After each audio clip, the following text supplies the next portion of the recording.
그때 요한의 제자들이 예수께 나와 이르되 우리와 바리새인들은 금식하는데 어찌하여 당신의 제자들은 금식하지 아니하나이까?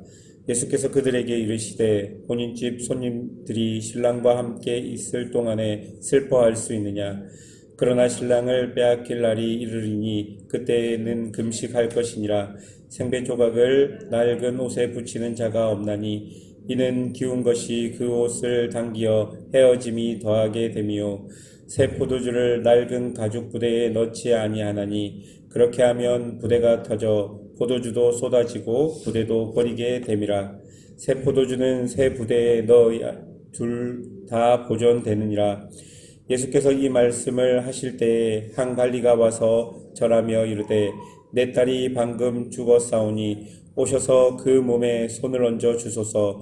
그러면 살겠나이다 하니 예수께서 일어나 따라가심에 제자들도 가더니 12해 동안이나 혈루증으로 앓는 여자가 예수의 뒤에 와서 그 겉옷을 가를 만지니 이는 제 마음에 그 겉옷만 만져도 구원을 받겠다 함이라. 예수께서 돌이켜 그를 보시며 이르시되 딸아 안심하라 내 믿음이 너를 구원하였다 하시니 여자가 그 즉시 구원을 받으리라. 예수께서 그 갈리의 집에 가서 피리 부는 자들과 떠드는 무리를 보시고 이르시되 물러가라 이 소녀가 죽은 것이 아니라 잔다 하시니 그들이 비웃더라. 무리를 내보낸 후에 예수께서 들어가사 소녀의 손을 잡으심에 일어난지라. 그 소문이 그 온 땅에 퍼지더라. 아멘. 하나님께서는 당신의 놀라운 구원의 계획을 이루시기 위해서 구약의 많은 사람들을 통해서 그 시간 속에서 하나님 당신의 섭리를 보여주셨습니다. 그 섭리는 시간이 진행됨에 따라서 예수님으로 집중되었고 구약의 모든 율법과 행위 등 하나님의 섭리의 도구가 된 것들은 예수님을 통해서 완전하게 되었습니다. 마태복음 5장 17절에서 예수님은 율법을 폐하러 온 것이 아니라 율법을 완전하게 하려 왔다라고 말씀하십니다. 그러므로 구약이 그림자였다면 신약의 예수님은 그 그림자의 실체가 되는 분이신 것을 우리가 알아야 합니다. 마태복음은 이런 맥락에서 예수님이 구약의 율법과 관습 등을 완전하게 하려 왔다는 사실을 여러 사건들과 또는 예수님을 만나는 여러 사람들을 통해서 우리에게 보여주고 있는 것입니다. 여러분 오늘 본문을 보십시오. 요한의 제자들이 예수님께 와서 자신들과 바리새인들은 금식을 하는데 왜 예수님의 제자들은 금식을 하지 않느냐고 질문합니다. 구약시대 때부터 금식은 경건한 신앙 행위로서 하나님 앞에서 자신을 철저히 부인하고 낮추며 오직 하나님만 의지하는 표로 간주되었습니다. 특별히 1년에 한 번 있는 대속죄일 때는 금식하는 절기였고 그리고 이스라엘 역사 속에서 바벨론 포로 이후에는 1년에 4번을 금식일로 선포하여서 자신들의 아픈 역사를 되새겼고 바리새인들은 이것도 부족하다 생각하여서 주 2회로 금식을 했다라고 이야기합니다. 이런 맥락에서 오늘 요한의 제자들이 예수님께 드린 질문은 왜 당신의 제자들은 경건하지 않느냐라는 질문인 것이죠. 예수님께서 이 질문에 대답하셨습니다. 15절을 보십시오. 예수께서 그들에게 이르시되 혼인집 손님들이 신랑과 함께 있을 동안에 슬퍼할 수 있느냐? 그러나 신랑을 빼앗길 날이 이르리니 그때에는 금식할 것이니라. 이 대답을 통해서 우리가 알 수 있는 것은 예수님이 생각하는 경건과 요한의 제자들이 생각하는 경건은 다르다는 것입니다.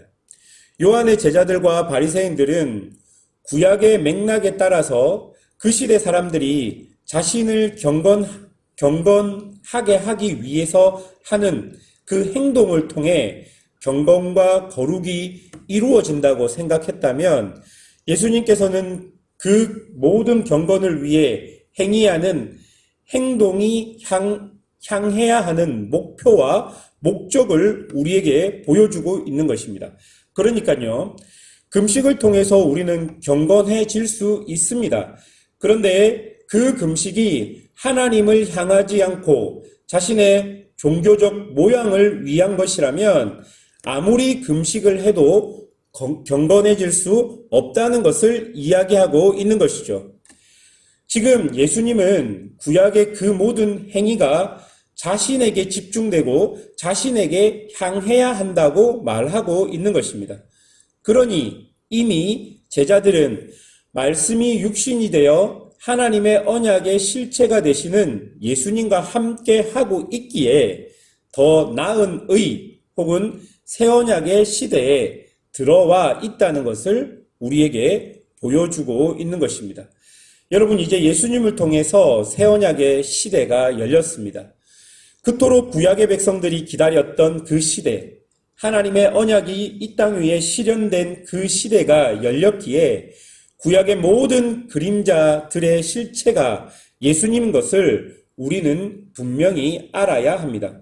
이제 더 이상 하나님께 나아가기 위해 구약과 율법에 명시된 규율로 우리를 얽매일 수 없고 율법의 저주가 더 이상 우리에게 힘을 발휘할 수 없는 것입니다.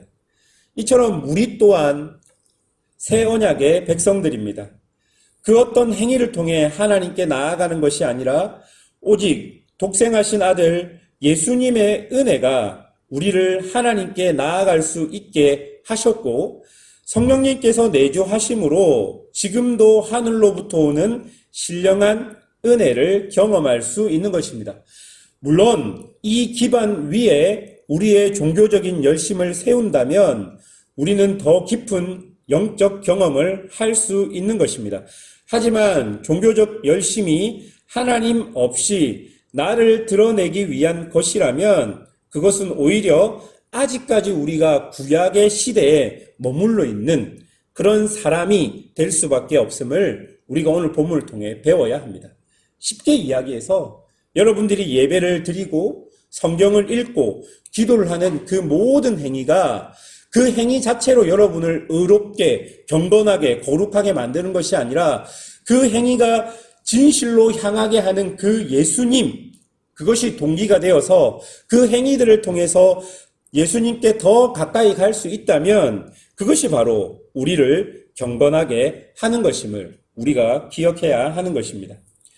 그리고 오늘 본문은 계속해서 한갈리가 예수님께 나와서 죽은 딸을 살려달라고 간청하는 장면이 나옵니다. 그리고 그 갈리집으로 가는 길 도중에 12해 동안이나 혈루증을 앓고 있던 여인의 이야기가 간단하게 나옵니다. 여러분, 이 각 이야기들은 사실 이 이야기만이 가지고 있는 핵심 내용이 있지만 마태복음의 저자 마태는 이 이야기 내용을 길게 설명하기보다는 금식 논쟁, 아까 앞에서 살펴봤던 금식 논쟁과 붙여놓음으로써 예수님께서 새 언약의 실체인 것을 조금 더 우리에게 분명하게 보여주려고 하는 것이죠. 여러분 보십시오. 여기 나오는 죽은 딸과 12해 동안이나 혈루증이 걸린 여인의 공통점이 있습니다. 그 공통점은 구약의 관점으로 보면 둘 다 부정한 사람이라는 것이죠. 그래서 이 부정한 자들을 어떤 사람이 만난다면 그 사람도 부정해져서 정결 예식을 행해야 하는 것이죠. 여러분, 우리가 잘 알고 있는 선한 사마리아인 이야기에서 보시면 레위인과 제사장이 강도 만난 사람을 지나쳐 그냥 간 것을 알 수 있습니다. 왜냐하면 만약에 그 강도 만난 사람이 죽었다면 그 사람을 돕는 행위 자체가 나 자신을 부정하게 만드는 것이기 때문에 접촉을 피하여서 간 것임을 그렇게 해석하는 학자들도 있습니다. 어쨌든 구약의 맥락에서 보자면 죽은 자, 그리고 오늘 본문에 나오는 혈루증이 걸린 여인은 부정함을 의미한다고 볼 수 있습니다. 그 사람과 접촉하는 순간 나 또한 부정해지는 것이죠. 그런데 예수님은 그 부정한 자들과 접촉하였습니다. 그러나 부정해지지 않으셨습니다. 오히려 그 부정함이 정결하게 되는 일이 일어난 것이죠. 여러분 21절과 22절을 보십시오. 이는 제 마음에 겉옷만 만져도 구원을 받겠다 함이라. 예수께서 돌이켜 그를 보시며 이르시되 딸아 안심하라 내 믿음이 너를 구원하였다 하시니 여자가 그 즉시 구원을 받으니라. 25절도 보십시오. 무리를 내보낸 후에 예수께서 들어가서 소녀의 손을 잡으심에 일어나는지라. 여러분, 이제 그 어떤 부정함, 그러니까 그 어떤 율법의 정죄와 저주는 예수님 때문에 절대로 우리를 올가맬 수 없는 것을 본문이 보여주고 있는 것입니다. 더 이상 우리는 죄의 노예나 진노의 자녀가 아니라 예수님으로 인하여 하나님을 아바 아버지라 부르는 새 언약의 백성이 된 것을 본문이 우리에게 보여주고 있는 것입니다. 더 이상 그 어떤 부정함도 죽음조차도 그 혈루증조차도 우리를 정죄하거나 막을 수 없고 우리를 부정하게 할 수 없는 것입니다. 오히려 우리는 하나님의 백성으로 부정한 곳을 정결하게 하는 능력을 가진 자들로 예수님 때문에 그렇게 새 언약의 백성이 된 것을 여러분 기억해야 하는 것이죠. 사랑하는 여러분, 에스겔 마지막 장에 보면 무너져버린 예루살렘의 회복을 말하면서 보좌로부터 생수가 흘러나와서 닿는 곳마다 새롭게 되는 은혜가 임하는 장면이 나오게 됩니다. 여러분, 바로 이 보좌가 바로 우리 구주 예수 그리스도께서 계신 곳입니다. 하나님은 예수님을 통해 우리를 새로운 피조물이 되게 하셨고 새 언약의 백성이 되게 하셨습니다. 그러므로 우리의 신앙의 제일 중요한 가치는 바로 예수님입니다. 우리의 모든 신앙의 목적이 예수님이고 방향이 예수님이 되어야 합니다. 내가 하는 모든 신앙의 행위의 결론이 예수님이 되어야 하는 것입니다. 우리가 기도하고 예배하고 우리가 하는 모든 신앙이 예수님께로 향한다면 우리는 지금 우리의 신앙의 길을 바로 가고 있는 것임을 여러분 기억해야 합니다. 그래야지만 예수님을 통해 우리는 하나님께로 갈 수 있고 그 예수님을 통해 하나님의 그 귀한, 그 신령한 은혜가 우리에게 오게 되는 것입니다.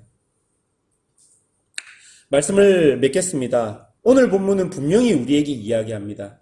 예수님께서 새 언약의 시대를 여셨고 그 예수님께서 모든 부정한 것들, 구약에서 나오는 모든 그 율법의 저주들을 회복하셨고 정결하게 하셨다는 것을 보여주고 있는 것입니다. 그러므로 오늘 이 아침에도 우리는 그 예수님을 깊이 묵상해야 할 것입니다. 구약의 모든 율법을 완성시키시고 우리의 신앙의 본질이 되시고 모든 부정한 것들로부터 우리를 자유하게 하신 그 예수님이 오늘도 나의 그리고 오늘도 우리의 삶의 주인이 되셔야 합니다. 그리고 그 주인 되신 예수님께서 우리를 하나님 뜻 안으로 인도하셔서 하나님의 뜻에 걸맞는 하나님의 뜻에 그렇게 순종하는 삶을 살게 하실 것입니다. 오늘도 그런 은혜를 기대하며 오늘 하루도 묵묵히 주의 길을 가시는 믿음의 성도들이 되시기를 주님의 이름으로 축원합니다. 우리 함께 기도하도록 하겠습니다.